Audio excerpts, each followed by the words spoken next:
কতটা সফট। নমস্কার বন্ধুরা, আপনারা সবাই কেমন আছেন? আলাপ নন্দিনীর একটি নতুন ভিডিওতে আপনাদের সকলকে স্বাগত। আজকে 11 তারিখ শনিবার, সামনে 16 তারিখ তো রথযাত্রা আসছে। তা বন্ধুরা, আমি আজকে আপনাদের সাথে রথযাত্রা স্পেশাল একটা অভিনব মিষ্টি তৈরি করে দেখাবো। খুবই সহজ, ঘরে থাকা কয়েকটা মাত্র উপকরণ দিয়ে কিন্তু আপনারা এই মিষ্টিটা চটজলদি বানিয়ে নিতে পারবেন। আর এর স্বাদ মানে মুখে লেগে থাকার মতো অপূর্ব হয় খেতে। বন্ধুরা, এই অভিনব রেসিপিটার নাম হচ্ছে পনিরের জিলাপি। আর বন্ধুরা, রথযাত্রাতে জিলাপি তো মাস্ট। জিলাপি আর পাঁপড় ভাজা ছাড়া কি রথযাত্রা সম্পূর্ণ হয় বলুন? তার জন্য চলুন, আমি পনির এখানে নিয়ে নিয়েছি 400 গ্রাম। তো 400 গ্রাম পনিরটা আমি এইভাবে এই গ্রেটারে গ্রেট করে নেব। এইভাবে গ্রেট করে নেব। মুখে লেগে থাকে বন্ধুরা, একবার আপনারা আমি যেইভাবে বানাচ্ছি সেইভাবে বানিয়ে দেখবেন, অসাধারণ হয় খেতে।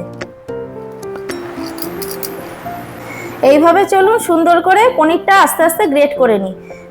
বন্ধুরা, আপনারা এখানে মালাই পনিরও নিতে পারেন, তবে আমি মালাই পনির নিইনি, এমনি পনিরই নিয়েছি মিষ্টির দোকানের।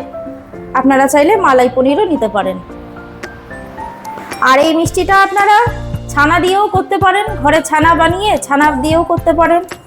আমি পনির দিয়ে করছি। বন্ধুরা, এই যে পুরো পনিরটা আমার এইভাবে গ্রেট করা হয়ে গেছে। এবার পনিরটা হাতের সাহায্যে একটু ভালো মতন করে মেখে নেব। এইভাবে মেখে নিতে হবে হাতের সাহায্যে প্রথমে একটু। দেখুন বন্ধুরা, আমি এইভাবে মেখে নিচ্ছি। বন্ধুরা, এই যে পনিরটা আমার ভালো মতন করে মাখা হয়ে গেছে। এইবার এর মধ্যে কয়েকটা শুকনো উপকরণ দেব, যেগুলো সবসময় ঘরেই থাকে একদম হাতের কাছে। এই যে বন্ধুরা, প্রথমে দেব আমি এখানে বেকিং পাউডার। এখানে কিন্তু বেকিং সোডা দিলে চলবে না, বেকিং পাউডারই দিতে হবে। এই যে অল্প করে আমি 400 গ্রাম পনিরের জন্য এইটুকু বেকিং পাউডার দিয়ে দিলাম। আর দেবো এখানে 400 গ্রাম পনিরের জন্য 6 চামচ ময়দা। এই চামচের 6 চামচ ময়দা আমি দিয়ে দেবো। এই 6। আর এখানে রয়েছে এই চামচের মাপ ধরে 3 চামচ কর্নফ্লাওয়ার।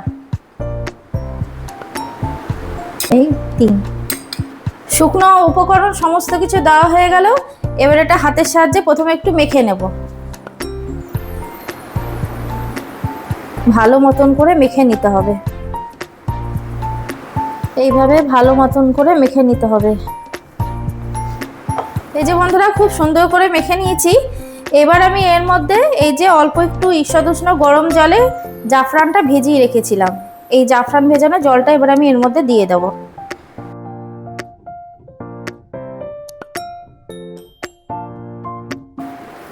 এবার এই জলের সাথে পনিরটাকে আবার ভালো মতন করে মেখে নেব।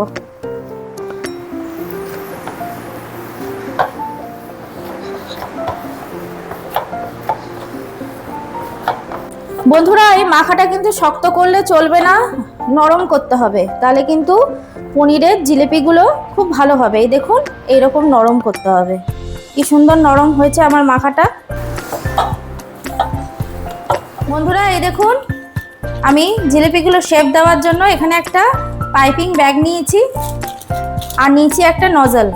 এই যে এরকম একটা ডিজাইন করার জন্য নজল নিয়েছি। এবার এই পাইপিং ব্যাগের মধ্যে আমি এই নজলটা নিয়ে নেব।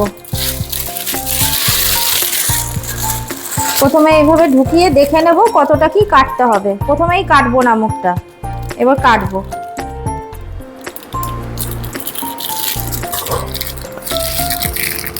এই দেখুন বন্ধুরা, কেটে আমি এইভাবে ঢুকিয়ে নিয়েছি। এবার এই ব্যাগটা আমি এর মধ্যে রাখবো,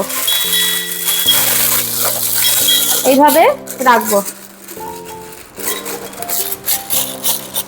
রেখে নিয়ে এই যে পনির মাখাটা এটা এর মধ্যে দেব। এইভাবে চেপে চেপে ঢুকিয়ে দেব। পুরোটাই ঢুকিয়ে দেব, পুরোটাই ঢুকে যাবে।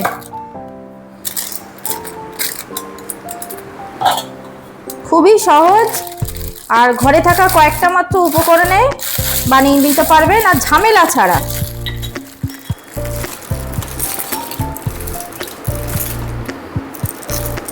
এই যে বন্ধুরা দেখুন আমি পুরোটা ঢুকিয়ে নিয়েছি এর মধ্যে।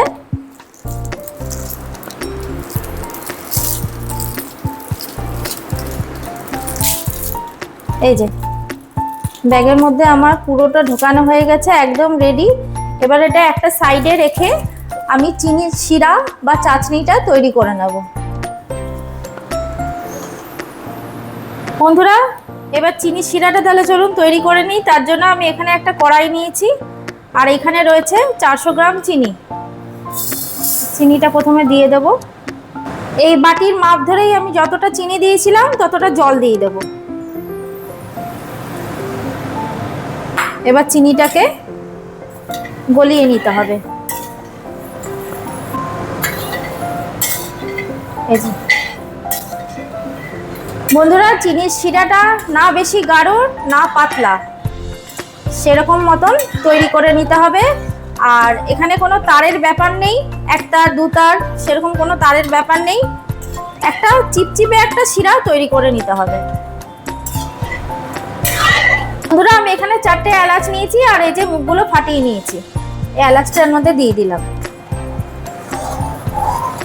চিনির শিরাটা ভালো মতন করে নিচ্ছি। বন্ধুরা আমি এবার এই চিনির শিরাটার মধ্যে একটু লিকুইড ফুড কালার দেব, অল্প করে, একদম সুন্দর কালার হবে। আর পনিরের জিলাপিতে না একটু লিকুইড ফুড কালার দিলে বেশ রংটা সুন্দর হবে।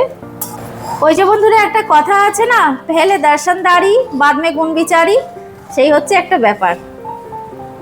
বন্ধুরা চিনির শিরাটা আমার একদম তৈরি করা হয়ে গেছে। এই যে এরকম একটা চিপচিপে শিরা তৈরি করলেই হবে, তারের কোনো প্রয়োজন নেই। এই যে বন্ধুরা একটা ফ্রাই প্যান নিয়ে নিয়েছি। এবার এর মধ্যে দিয়ে দেবো সাদা তেল।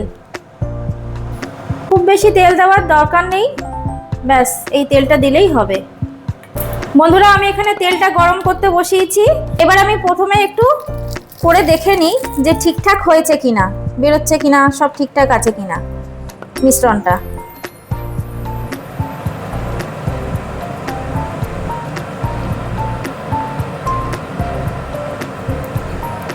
এই যে একদম ঠিক বেরিয়েছে, ঠিকঠাকই আছে।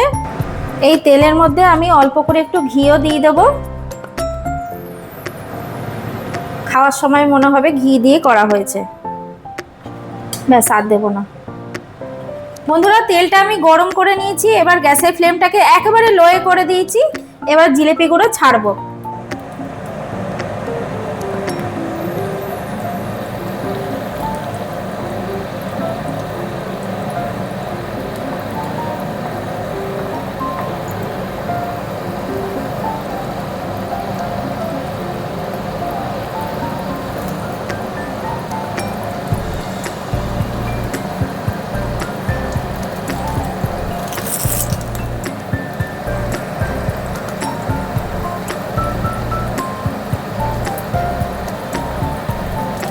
বন্ধুরা এই কাজটা একটু সময় নিয়ে করতে হবে।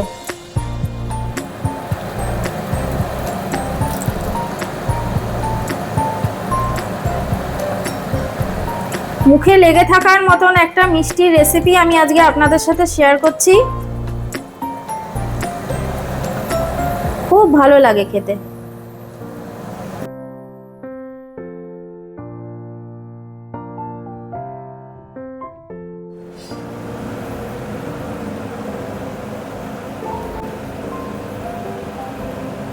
বন্ধুরা এগুলো ভাজা হয়ে গেছে, দেখুন এর থেকে বেশি আর লাল করে ভাজবো না।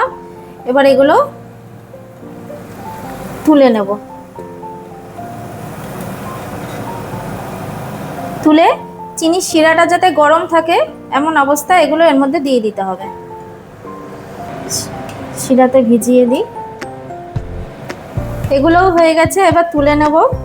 আর বন্ধুরা এই জিলাপি করার সময় এই রকম ফ্ল্যাট সারফেসের তাওয়া বা ফ্রাই প্যান হলে কিন্তু বেশি ভালো হবে জিনিসগুলো।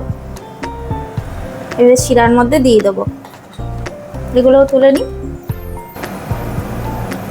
দেখুন ঠিক এইরকম ভাবে আমি ভেজে নেব।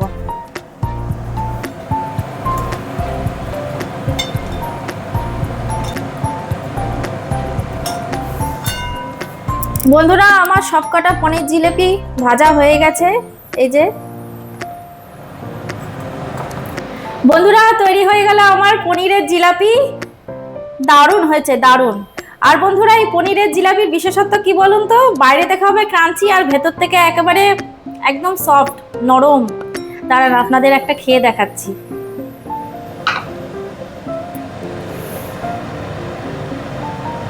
এই দেখুন বাইরে থেকে ক্রাঞ্চি আর ভেতর থেকে দেখছেন কতটা সফট।